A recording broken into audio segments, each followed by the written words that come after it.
Hi my dear 12th standard students, commerce exam எழுதிட்டு வந்து எல்லாரும் நெக்ஸ்ட் எக்ஸாம்க்கு ரெடி ஆயிட்டு இருக்கீங்களா? நம்மளோட நெக்ஸ்ட் எக்ஸாம் கம்ப்யூட்டர் சயின்ஸ் இல்ல கம்ப்யூட்டர் அப்ளிகேஷன் இல்ல வந்து பிசினஸ் மேக்ஸ் இல்ல ஹிஸ்டரி எதுவா இருந்தாலும் நீங்க வந்து கம்ப்யூட்டர் சயின்ஸ் ஸ்டூடெண்டா இருந்தீங்கன்னா நீங்க அங்க படிக்க போயிருவீங்க. பட் இங்க நம்மளோட பிஎம்ஓ இல்ல ஹிஸ்டரி ஸ்டூடெண்ட்ஸா நீங்க இருக்கீங்க அப்படின்னா இந்த ஸ்டடி பிளான் உங்களுக்கு தான்ப்பா. நம்மளுக்கு சாலிடா கையில வந்து ஒரு 6 நாள் இருக்கு. ஆக்சுவலா இன்னையோட சேர்த்தா 7 நாள் இருக்கு. பட் ஆல்மோஸ்ட் இன்னைக்கு டே முடிஞ்சிருச்சு அப்படிங்கறதுனால இன்னைக்கு சாயங்காலம் மட்டும் இந்த லைவுக்கு அப்புறம் நீங்க போய் படிக்க ஆரம்பிங்க. இதுல வந்து நான் உங்களுக்கு ஒரு 2 நாள் ஸ்டடி பிளான் கொடுத்துருக்கேன். 6 டேஸையும் நம்ம வந்து பிஎம்கோ இல்ல ஹிஸ்டரிக்கோ கண்டிப்பா யூஸ் பண்ண மாட்டோம். அதனால ஒரு 2 டேஸ் எடுத்து ப்ரொடக்டிவா அக்கௌண்டன்சிக்கு யூஸ் பண்ணிக்கோங்க. அக்கௌண்டன்சில கண்டிப்பா சென்டம் எடுக்கணும் அப்படின்னா அதுக்கான ஒரு ஃபவுண்டேஷன் நம்ம இந்த 2 நாள்ல கண்டிப்பா போட்டுருணும். மார்ச் 11 ஆன இன்னைக்கு வந்து எக்ஸாம் எழுதிட்டு வந்து டயர்டா இருக்கீங்க. இதுல கொஸ்டின் பேப்பர் வேற கொஞ்சம் மாடரேட்ல இருந்து டிஃபிகல்ட் லெவல்ல இருந்ததுனால எல்லாரும் எக்ஸாஸ்ட் ஆயிருப்பீங்க அப்படின்னு எனக்கு தெரியும். எக்ஸாஸ்ட் ஆன அன்னைக்கு நிறைய படிச்சா நம்மளால படிக்க முடியாது. நம்ம வந்து புக் பேக் அண்ட் புக் இன் சைட்ல இருந்து கம்ப்ளீட் 1 மார்க்கை இன்னைக்கு முடிச்சிடலாம்ப்பா. இன்னைக்கு நீங்க படிக்கிறத வச்சு ஒரு 20 மார்க்ஸ் எடுக்கிற மாதிரி ப்ரிப்பேர் பண்ணிக்கோங்க. நான் புக் பேக் அப்படின்னு மென்ஷன் பண்றது வந்து ஏதாவது ஒரு குட்டி குட்டி ஒர்க்கபிள் சம்ஸ் இருந்தது அப்படின்னா பேப்பர் பேனா எடுத்து please do work it out. கண்ணில் பார்த்துட்டு அப்படியே போயிடாதீங்க. கண்டிப்பா பேப்பர் பேனா எடுத்து ஒர்க் பண்ணுங்க. அதுல இருக்க கால்குலேஷன்ஸையும் மனக்கணக்கா போடாம முடிஞ்ச வரைக்கும் ஹேண்ட் ரிட்டன்ல எழுதி போட பாருங்க. ஏன்னா டிஃபரன்ஸ் நம்பர்ஸ் இருக்கிறது கண்டிப்பா இப்பெல்லாம் வரதுக்கு நிறைய சான்சஸ் இருக்கு. அதே நம்பரை கொடுத்து யாருமே கொஸ்டின்ஸ் கேட்கறது இல்ல. எக்ஸசைஸ்ல இருக்கிறதையும் நீங்க வந்து ஒர்க் அவுட் பண்ணி பாருங்க. இன்சைடுக்கு நான் ஒரு ஃபைல் கொடுக்குறேன். அந்த ஃபைலை நீங்க வந்து யூஸ் பண்ணிக்கோங்க. அண்ட் நெக்ஸ்ட் நாளைக்கு வந்து பார்த்தோம்னா ஒரு ஃபுல் டே நம்ம கையில இருக்கு இல்லையா? ப்ரொடக்டிவா கண்டிப்பா யூஸ் பண்ணணும். நாளைக்கு காலையில நீங்க ஸ்டடி லீவ் ஹாலிடே அப்படிங்கிறதுனால மெதுவா எழுந்திருப்பீங்க அப்படின்னா கூட ஒரு 3 hours ஸ்பெண்ட் பண்ணுங்க. Any 3 hours from your wake up time.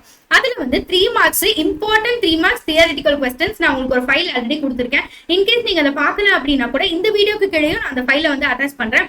அந்த 3 மார்க்ஸை வந்து ஒண்ணு கூட விடாம படிச்சுக்கோங்க. ஏன்னா உங்களுக்கு தெரியும் இன்னைக்கு காமர்ஸ் பேப்பர் எப்படி இருந்ததுன்னு தெரியும். விட்டு அங்கங்க விட்டு படிச்சிருந்தோம்னா கண்டிப்பா அட்டன் பண்ணிருக்க முடியாது இல்லையா? அதனால அக்கௌண்ட்ஸ்ல இருந்து நம்ம கொஞ்சம் தெளிவா இருக்கணும். எல்லா இம்பார்ட்டன்ட் 3 மார்க்ஸையும் படிச்சுக்கோங்க. கம்ப்ளீட் தியரி ஃபோக்கஸ் தான் நம்ம வந்து மார்ச் 12 பண்ண போறோம். ஏன்னா இந்த ஃபவுண்டேஷன் நீங்க ஸ்ட்ராங்கா இருந்தாதான் எக்ஸாம் பக்கத்துல வரும்போது நீங்க படிக்கும்போது ஜஸ்ட் சம்ஸ் ஃபார்மேட் ஃபார்முலா இந்த மாதிரி பார்த்துட்டு போக முடியும். அதனால கண்டிப்பா 3 மார்க்ஸ் மிஸ் பண்ணாம படிச்சுக்கோங்க. 2 மார்க்ஸ் தியரி வந்து நாளைக்கு நல்லா சாப்பிட்டு முடிச்சுட்டு மத்தியானம் ஃப்ரீயா இருக்கும்போது 2 மார்க்ஸ் படிச்சுக்கோங்க.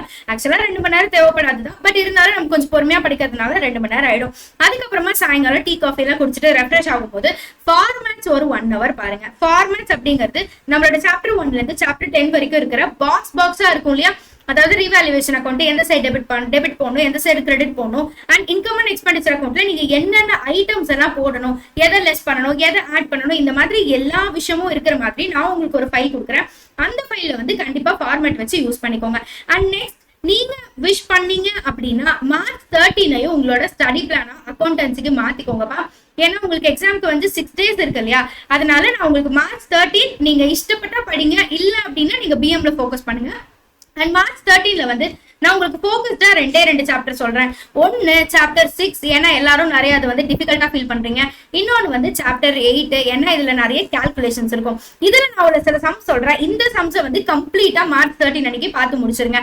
சாப்டர் 6ல வந்து நம்மளுக்கு இல்லஸ்ட்ரேஷன்ஸ் அப்படின்னு எடுத்துக்கிட்டோம் அப்படின்னா 10 and 12 and 18 21 and 22 எல்லாமே காம்ப்ரிஹென்சிவ் சம்மா தான் இருக்கு. குட்டி குட்டி சம்ஸ் எல்லாம் நான் உங்களுக்கு எதுவுமே சொல்லல.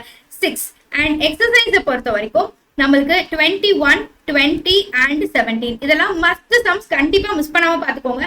அண்ட் இங்க இல்லஸ்ட்ரேஷன்ஸ் அப்படின்னு எடுத்துக்கிட்டோம்னா நம்மளுக்கு 4, 10, 11, 12 அண்ட் எக்ஸசைசஸ் அப்படின்னு எடுத்துக்கிட்டோம்னா 14 and 15 எல்லாமே காம்ப்ளிகேட்டட் சம்ஸ் தான். அதனால கண்டிப்பா உட்காந்து ஒர்க் அவுட் பண்ணீங்கன்னா உங்களுக்கு கண்டிப்பா ஒரு 1 day ஆயிடும்.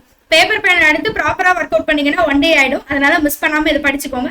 நீங்க வந்து இன்கேஸ் எனக்கு பிஎம் ஹிஸ்டரி வேண்டாம் அப்படின்னா நீங்க தாராளமா அக்கௌண்ட்ஸ் படிங்க. என்னால படிச்சுக்க முடியும் அப்படின்னா அக்கௌண்ட்ஸ் படிங்க. ஆரன்ஸ் எனக்கு அதுவே பயமா இருக்கு அப்படின்னா இந்த 2 நாள் அட்லீஸ்ட் 11 and 12 வந்து நம்ம அக்கௌண்டன்சி படிச்சுட்டு 13 அன்னைக்கு நீங்க தாராளமா பிஎம்ஓ ஹிஸ்டரியோ எடுத்து படிச்சுக்கோங்க. ஓகேவா? அக்கௌண்டன்சில கண்டிப்பா சென்டம் வாங்கணும். காமர்ஸ்ல நடந்த மாதிரி அக்கௌண்டன்சில நடக்க கூடாது அப்படின்னா கண்டிப்பா இந்த பிளானை ஃபாலோ பண்ணுங்க.